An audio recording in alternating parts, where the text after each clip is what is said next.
ইতিহাসৰ পাত লুটিয়াই চালে আমি দেখা পাওঁ বিভিন্ন জাতি উপজাতি সমন্বয়ৰে বৃহত্তৰ অসমীয়া মহাজাতি গঠন হৈছে।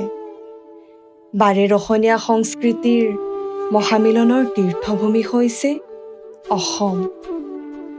অসমীয়াৰ জাতি গঠন প্ৰক্ৰিয়াত প্ৰকৃতিৰ ৰম্যভূমি অসমত বিহু সংস্কৃতিয়ে এক স্বকীয় ৰূপলৈ পাহাৰ ভৈয়ামৰ বিভিন্ন জাতি জনগোষ্ঠীসমূহক এক এৰাব নোৱাৰা অনুভূতিক সমন্বয়েৰে সংযুক্ত কৰিলে।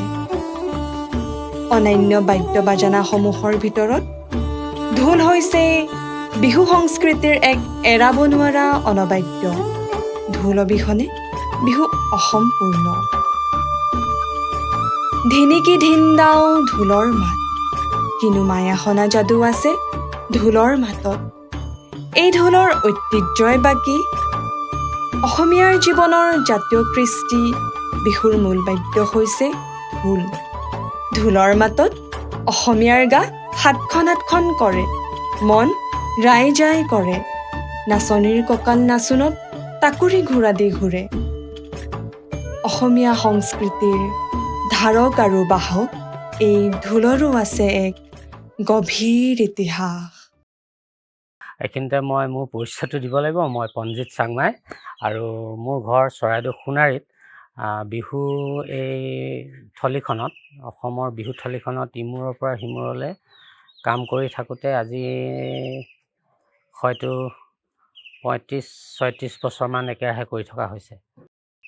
এতিয়া এনেকৈ কয় আদি বাদ্য পুৰণি, তাৰমানে কথাটো এনেকুৱা হ'ল যে আখ্যানমূলক অৱস্থাৰ পৰা আজিলৈকে ইহজাগতিক সময়লৈকে পৰজাগতিকৰ পৰা ঢোলটো এটা খুব দীঘলীয়া সময়ৰ সেই আদিৰ পৰা এতিয়ালৈকে চলি অহাৰ কাৰণে কিছুমান আখ্যানমূলক কথা আছে। শিৱ পাৰ্বতীৰ বিয়াত বজোৱা কথা আছে, ইন্দ্ৰ ৰাজসভাত বজোৱা কথা আছে, ৰামচন্দ্ৰ সীতাৰ বিয়াত বজোৱা কথা আছে। এইখিনি আখ্যানমূলক কথা। তাৰপিছত স্বৰ্গদেউ ৰাজসভাত বজোৱাৰ কথা আছে। এনেকৈ ঢোল এটা সময়ৰ পৰা আহি আজি পৰ্যায় পাইছে আৰু এতিয়া উন্নত হৈছে। ঢোলৰ শৈলী ঢোলটো বনাওঁতে, নিৰ্মাণ কৰোঁতে তেতিয়াৰ ঢোলৰ লগত এতিয়া ঢোলৰ বহুত তফাত আছে। তেতিয়া ঢোলবিলাক একেবাৰে সৰল, দুফালে দুখন ছাল আৰু বৰতি। তাৰপিছতে তাৰ যিটো মাতবিলাক এতিয়াৰ মাততকৈ তেতিয়া অলপ নিম্ন আছিলে, বা তেতিয়া এই যিবিলাক ডিষ্টিউন হৈ থাকিলেও মানুহে ফূৰ্তি কৰিছিলে। ঢোলটো তেনেকুৱা এফালে তালি, এফালে কোবনি বা দবনি। এই তালিফালে অলপ ডাঙৰ, কোবনিফালে সৰু, আৰু ঢোলটো একেবাৰে চুঙা আকৃতিৰ সমান। এতিয়া ঢোলবিলাক কিন্তু পেটটো, পিঠিটো এনেকৈ অকণমান ওখ, ধেনুঘূৰীয়া, ভিতৰৰ খোলাটো তেনেকৈ বনোৱা হয়। ঢোলৰ শব্দবিলাকৰ গুমগুমনিটো ভাল হয়। এনেকুৱা ধৰণৰ বিভিন্ন পৰীক্ষা নিৰীক্ষাত ঢোলটো প্ৰায় উন্নতৰ পৰা উন্নতলৈ ইয়াক তৈয়াৰী কৰিবলৈ চেষ্টা কৰা হৈছে। আৰু ইয়াক এতিয়া এনেকুৱা অৱস্থালৈ গৈছে যে ঢোল বাদ্যটো এনেকুৱা বাদ্য যে দুখন ছালতে বহুবিলাক শব্দ উলিয়াব পৰা যায়, যিটো অন্য বাদ্যৰ লগত ইয়াত বহুত গুৰুত্বপূৰ্ণ ভূমিকা ঢোলটোত আছে।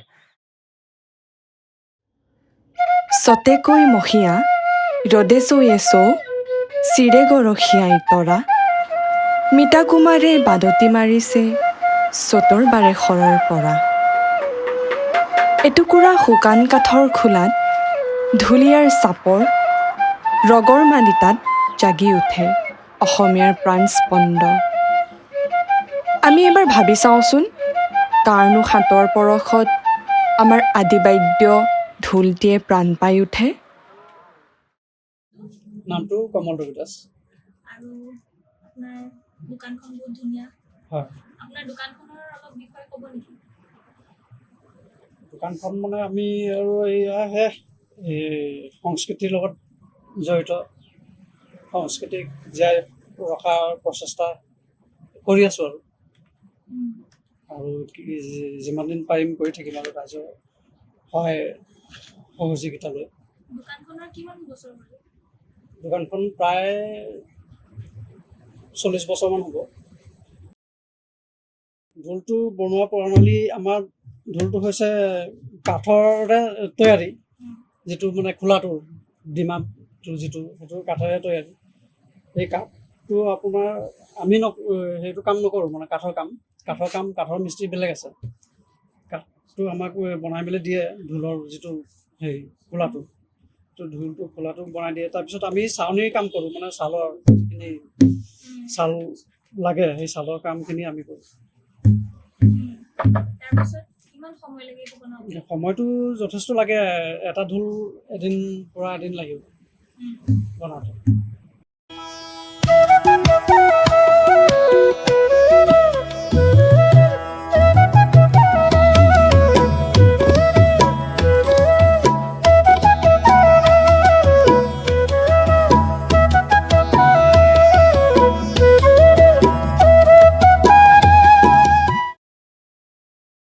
হয়, ঢোলৰ পাৰ্টছ মানে আপোনাৰ এইটো তালি চাল বুলি কয়।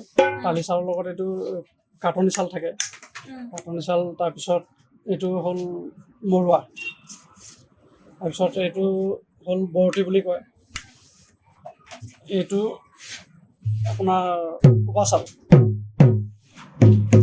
তাৰপিছত এইটো বাঁহেৰে তৈয়াৰী হয়, এইটো বাঁহেৰে তৈয়াৰ কৰা হয়। চালটো কোবা চাল, আৰু বিশেষ এইটো কাঠটো খোলাটো কাঠৰ, তেনেকৈ হয়, এইটো কাঠ মিস্ত্ৰীয়ে বনাই দিয়ে। বাকীখিনি এই চালৰ যিখিনি কাম সেইটো আমি কৰোঁ। সেই তেনেকৈ আৰু ঢোল খায়। ঢোল সজাৰ কাৰ্যত নিজকে আত্মনিয়োগ কৰা মুচিসকলৰ জীৱন গাথা সঁচাকৈয়ে উদ্বেগজনক।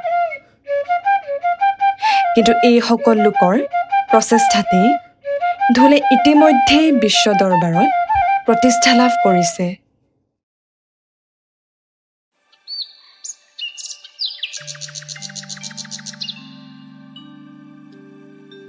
চ'তৰ শেষত বৰদৈ চিলাজনী মাকৰ ঘৰলৈ যায়। বিহু বা ঢোলৰ সৈতে প্ৰকৃতিৰ নিবিড়ভাৱে সম্পৰ্কিত। কিন্তু প্ৰকৃতিৰ সতে ঢোলৰ বাৰু সম্পৰ্ক কি? মোৰ নাম মহেন্দ্ৰ চুতীয়া ওজা। মই ঢোলত বজাওঁ কাৰণে, ঢোলটো ওজা ঢোল বজাওঁ কাৰণে ওজা উপাধিটো মোৰ লগত আছে, আৰু সেইকাৰণে মহেন্দ্ৰ চুতীয়া ওজা। আৰু ঘৰ মোৰ ইয়াতে এখন তিতাবৰ নামচুঙি ভগনীয়া গাঁও, মোৰ গাঁওখন। আপুনি কেতিয়াৰ পৰা ঢোল বজায়? মই খুব সৰুৰ পৰাই ঢোলটো বজাইছোঁ। ঠিক তেতিয়া মই কিমান হ'ব মোৰ, তেতিয়া মই প্ৰথম এম ই স্কুলত মই 6ত পঢ়ি আছিলোঁ। 6ত পঢ়াৰ পৰা মই আৰম্ভ কৰিছোঁ ঢোলটো, ক্লাছ 6ত পঢ়ি থাকোঁতে। তেতিয়া আমাৰ গাঁৱৰে এখন প্ৰাথমিক বিদ্যালয় আছিলে, বাখৰবৰা প্ৰাথমিক বিদ্যালয়। তাতে আমাৰ গৰম বন্ধ যেতিয়া দিয়ে, তাতে গৰম বন্ধৰ হেৰিবিলাক পাতে, অনুষ্ঠানবিলাক। সেই অনুষ্ঠানতে প্ৰথম ঢোলটো আৰম্ভ কৰিছিলোঁ। মোৰ ঢোল নাছিলে, বেলেগ এজনৰ পৰা মই আনি পেলাই ঢোলটো আৰম্ভ কৰিছিলোঁ। ভালকৈ বজাব নাজানো আৰু, তথাপিতো আৰম্ভ কৰিছোঁ মোৰ লগৰ এজন লৈ। প্ৰথম ঢোলটো বজাইছোঁ। মানুহবিলাকে বৰ ছাপোৰ্ট দিয়া নাই, ভাবিছোঁ কেলৈ মানুহবিলাকে ছাপোৰ্ট দিয়া নাই। মই মুখেৰে গাইছোঁ, কিন্তু ভালকৈ ঢোলটো ফুটা নাই। তেনেধৰণে মোৰ যাত্ৰাটো আৰু জাৰ্ণিটো আৰম্ভ হৈছিলে। খেতিৰ লগত জড়িত এইটো এই ঢোলটো মানে কৃষিজীৱী মানুহৰ বাদ্য বুলি কয়। তাৰমানে এইটো আমাৰ বুৰঞ্জীটো উল্লেখ আছে, যেতিয়া মানুহ সভ্যতাৰ শিখৰলৈ আহিছিলে, যেতিয়া মানুহে প্ৰথম গছৰ বাকলি পিন্ধি লজ্জা নিবাৰণ কৰিছিলে, তাৰপিছত জুই ব্যৱহাৰ শিকিলে, হয় নহয়? জুই ব্যৱহাৰ শিকিলে, শিলে ঘঁহি বা কাঠে ঘঁহি জুই আৱিষ্কাৰ হ'ল। জুই আৱিষ্কাৰ হ'লত মানুহে কেঁচা মাংসৰ বদলি পুৰি খাবলৈ ল'লে। তাৰপৰা যেতিয়া মানে মানুহ সভ্যতাৰ শিখৰলৈ আহিলে, তেতিয়া কি হ'ল, তেওঁলোকে জুম বান্ধি খেতি কৰিবলৈ ল'লে। সেইটোতো সকলোৱে জানে আৰু, যে বুৰঞ্জীয়ে কয়, খেতি কৰিবলৈ ল'লে। খেতিবিলাক লহপহকৈ বাঢ়িলে, তেতিয়া মনত আপুনি আনন্দ আহি গ'ল, ভাৱ আহি গ'লত তেওঁলোকৰ আনন্দ যেতিয়া সৃষ্টি হ'ল, আমি পাইছোঁ লিখনিত। তেতিয়া তেওঁলোকে গছৰ কিছুমান ফোপোলা মানে গছৰ ডাল, তেনেকৈ গছৰ গছৰ তেনেকুৱা ফোপোলা অংশ লৈ পেলাই তাত চালেৰে মেৰিয়াই হাতেৰে বা মাৰিয়ে কিছুমান শব্দ সৃষ্টি কৰিছিলে আমি জনামতে। আৰু সেইবিলাকেই পিছত বাদ্যৰ সৃষ্টি হ'ল। যেতিয়া মানে কৃষিবিলাক লহপহকৈ বাঢ়িছিলে, তাৰপিছত গছৰ পাতবিলাক যেতিয়া একদম লহপহকৈ বাঢ়িছিলে, হালিছিলে, তেতিয়া তেওঁলোকেও সেই পাতবিলাকৰ লগে লগে মনটো ফূৰ্তি লাগি গৈছিলে।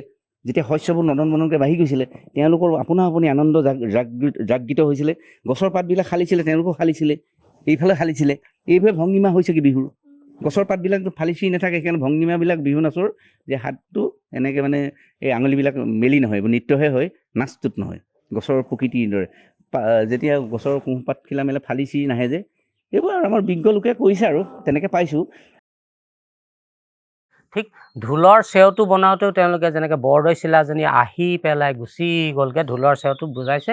সেইটো এজেগাত এটা ঠাইত মই জ্যেষ্ঠসকলৰ পৰা বুটলি পাইছোঁ যে লাহে লাহে পাতবিলাক লৰিছে, হালিছে, জালিছে, কিন্তু আগৰ দৰে মানে বতাহ ছাতিটো একেফালে হাৱলাৰ ধৰণে অহা নাই, পকনীয়া বতাহ ছাতি লাহে লাহে আহি আছে।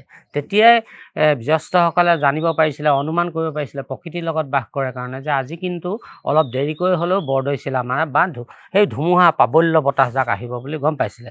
তাৰপিছত লাহে লাহে সেই বতাহটো লাহে লাহে আহি আছে, বাঢ়ি গৈ আছে, পাতবোৰ লাহে লাহে পকনীয়া খাই খাই লৰি থকাৰ পৰা গৈ গৈ একদম উদ্বাল বতাহ ধুমুহা আহি গ'ল। সেই তেনেকুৱা ধৰণৰ চেওটো দীঘলীয়া চেওটোতে বুজা যায়। যেনেকৈ লাহে লাহে পাতবিলাক হালিছে, জালিছে। এগৰাকী বৃদ্ধা মানুহে মোক শিকাইছিলে চাচনিত ফাটবিলাক বেলেগ বেলেগকৈ নাচে।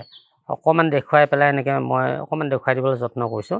এনেকৈ তাহ তাখি দিগেনি গ্ৰেন তাখি দিগেনি তাহ তাখি দিগেনি গ্ৰেন তাখি দিগেনি, এনেকৈ দীঘলীয়া চেওটো আৰম্ভ হয়। পাতবোৰ বেলেগ বেলেগ ধৰণে ভাঙে, মানে বতাহ ছাতিটো পকনীয়া ছাতি হিচাপে আহিছে। তাৰপৰা দীঘলীয়া চেওটো যেনেকৈ পাছত প্ৰাবল্যটো বাঢ়ি যায়, তাক তাকি দিগেনি গ্ৰেন তাকি দিগেনি তাক তাকি দিগে গ্ৰেন তাকি দিগেনি গ্ৰেন তাকি দিগেনি গ্ৰেন তাকি দিগে তাক তাকি এনে প্ৰাবল্যটো বাঢ়ি যায়। তাক দিগেন খিটিকি গ্ৰেন ডাওঁ জোৰ ডাওঁ ধুম তাক তাক একদম জোৰদাৰ ধুমুহাটো আৰম্ভ হৈ গৈছে। তাক দিগেন খিটিকি গ্ৰেন ডাওঁ, তাক দিগেন খিটিকি গ্ৰেন ডাওঁ, দিগেনেতি গেন গেন দিগেনেতি, সেইটো যে গাজনি দিগেনেতি গেন গেন দিগেনেতি গেন ডাওঁ, দিগেনেতি গেন গেন দিগেনেতি গেন ডাওঁ, দিগেন ডাওঁ। আকৌ বৰষুণ এচাতি আহিছে, তাক ধুম চিতাক ধুম চিতাক চিতাক তাক ধুম ধুম চিতাক চিতাক তাক ধুম চিতাক ধুম তাক চিধুমতি ডাওঁ ধুৰ তাক তাক। আকৌ গাজনি আহিছে, তাক গেন দিগেন তাক গেনি দিগেন তাক। তাৰমানে এই গোটেই দীঘলীয়া চেওটো যেন গোটেই বৰদৈ চিলাজনী আহি কেতিয়াবা বৰদৈ চিলা চাটকৈ নাইকিয়া হৈ যায়। সেই তেনেকৈ দীঘলীয়া চেওটো কেতিয়াবা চাটকৈ শেষ হৈ যায় আৰু কেতিয়াবা লাহেকৈ বৰদৈ চিলাজনী গুচি যায়। তেতিয়া তাক তেতিয়া দীঘলীয়া চেওটো তেনেকৈ সামৰণি মাৰে। লাহেকৈ সামৰি মাৰি দিয়া এটা স্বভাৱ আছে। অসমীয়া জীৱনৰ জাতীয় কৃষ্টি বিহুৰ মূল বাদ্য হৈছে ঢোল। কিন্তু আদিবাদ্য ঢোলটি অসমৰ নৱপ্ৰজন্মৰ হাতত কিমান দূৰ বাৰু সুৰক্ষিত? ঢোলটো মানে মই ঢোলটো তেতিয়া খুব ভাল পাওঁ, অভিনয় ভাল পাওঁ, বজাওঁ। কিন্তু এতিয়া বুজিছোঁ মই সঠিকেই কৰিছোঁ যে মই এজন স্বাভিমানী অসমীয়া। যিহেতু মই অসমৰ স্বাভিমান ঢোল এটা জাতীয় বাদ্য, এইটোতো মোৰ নহয়, এইটো অসমৰ এটা স্বাভিমান জাতীয় বাদ্য। আমাৰ বিহু, কৃষ্টি, সংস্কৃতি, ভাষা এইবিলাক নহ'লে জানো অসমীয়া জাতি থাকিব? আমি এতিয়া অসমীয়া জাতিয়ে সদায় সংজ্ঞা বিচাৰোঁ। সংজ্ঞানো ক'ত পাম? আমি যদি নিজৰ ভাষাকে আমি সন্মান নকৰোঁ, নিজৰ কৃষ্টিক আমি নাজানো, আমি যদি ঢোলত নাচিব নোৱাৰোঁ, ড্ৰাম পেডত নাচি থাকি আমি অসমীয়া সংজ্ঞা বিচাৰিলে হ'ব জানো? আমাৰ নিজৰ কৃষ্টিক প্ৰথমতে আমাৰ নিজৰ কৃষ্টিক সন্মান কৰিব লাগিব। আমি ঢোলৰ চেওত নাচিব লাগিব দিনৰ পোহৰত। আমি ৰাতিৰ আন্ধাৰত ড্ৰাম পেডত নাচি পেলাই জয়াইখন কৰি থাকিলে মানে।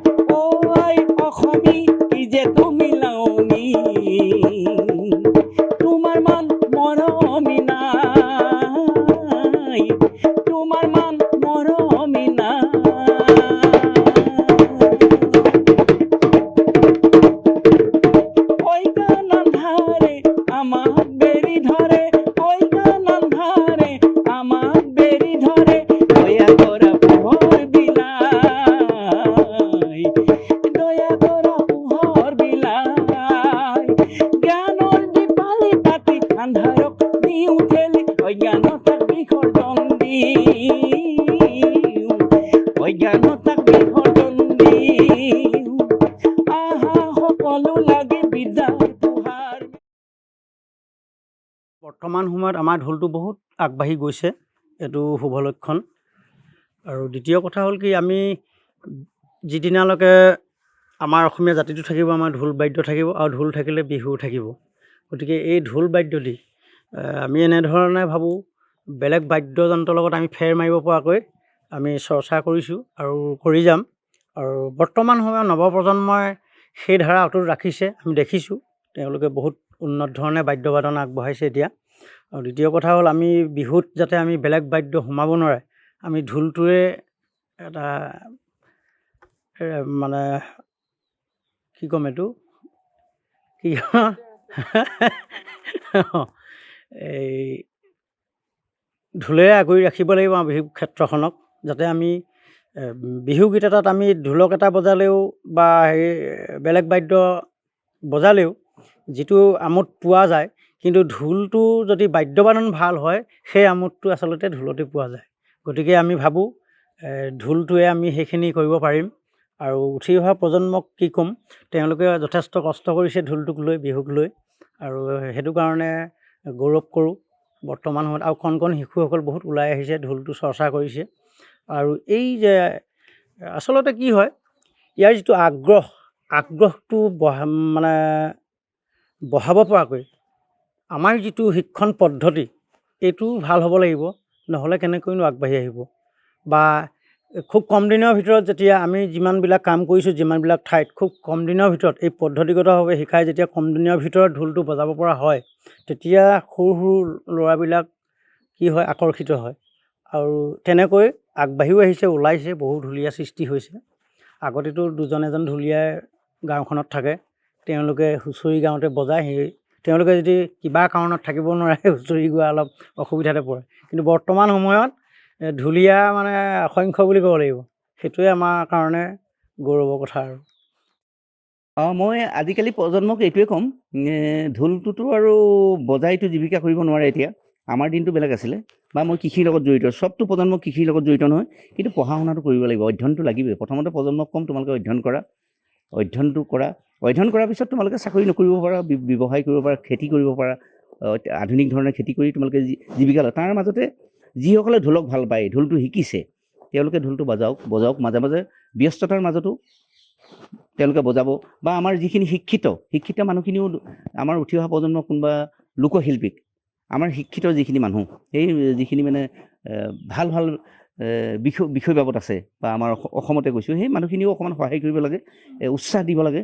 তেতিয়াই ভাবিছোঁ আমাৰ প্ৰজন্মই দুই এজনে বজাবলৈ আগ্ৰহ প্ৰকাশ কৰিব। আৰু তেনেধৰণে মই প্ৰজন্মক কৈছোঁ যে তোমালোকে কৃষ্টিটো জীয়াই ৰাখিবা। আৰু এই কৃষ্টি, ভাষা, সংস্কৃতি জীয়াই ৰাখিবই লাগিব। মই আগতেই কৈছোঁ, নহ'লে আমাৰ আত্মপৰিচয়টো নাথাকিব নহয়।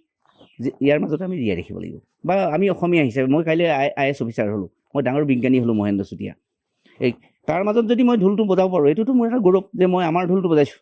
মই বিজ্ঞানী, কিন্তু মই আমাৰ ঢোলটো, বিজ্ঞানৰ লগতে মই ঢোলটো বজাইছোঁ। এচাবৰ যেতিয়া তেওঁ গোটেই বিজ্ঞানী সন্থাৰ মাজতে এচাবৰ বজাই দিব, এটা বিহু গাই দিব, তাতকৈ কি গৌৰৱ। আমাৰ বিহুটো গাইছোঁ, এনেকৈ থাকিব। মই ভাবিছোঁ এনেকৈ জীয়াই ৰাখোঁ। আহ্বান এইটোৱে জনাইছোঁ আমাৰ শিক্ষিত প্ৰজন্মখিনিক, তেওঁলোকে যিমানেই ডাঙৰ কিবা এটা থাকক, অসমীয়া ভাষাটোকো তেওঁলোকে ৰাখক, বিহুটোকো ৰাখক, ঢোলটোকো ব্যস্ততাৰ মাজতে অকণমান সময় দি ৰাখক, আৰু অসমীয়া হিচাপে হৈ থাকক।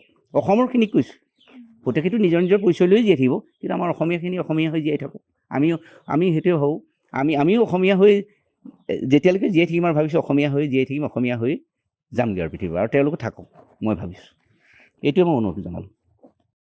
যিদিনালৈ ব্ৰহ্মপুত্ৰ বৈ থাকিব, সিদিনালৈকে অসমীয়া সংস্কৃতিৰ বৰপেৰাত এই ঢোল বাদ্য সদায়েই থাকিব।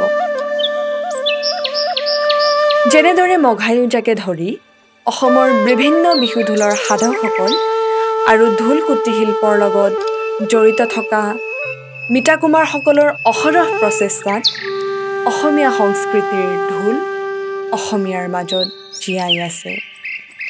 সেয়েহে আমি আশাবাদী, ভাবিকালৰ পৃথিৱী নিৰ্মাতা নৱপ্ৰজন্মই ঢোলটিক অসমীয়াৰ মাজত সদায়েই সজীৱ কৰি ৰাখিব। এক কথাত ঢোল অসমীয়াৰ স্বাভিমান। ঢোল সমগ্ৰ বিশ্বৰ ভিতৰতে একক আৰু অনন্য। ঢোল সদায়ে বাজি থাকিব অসমীয়াৰ দেহত, মনত আৰু প্ৰাণত।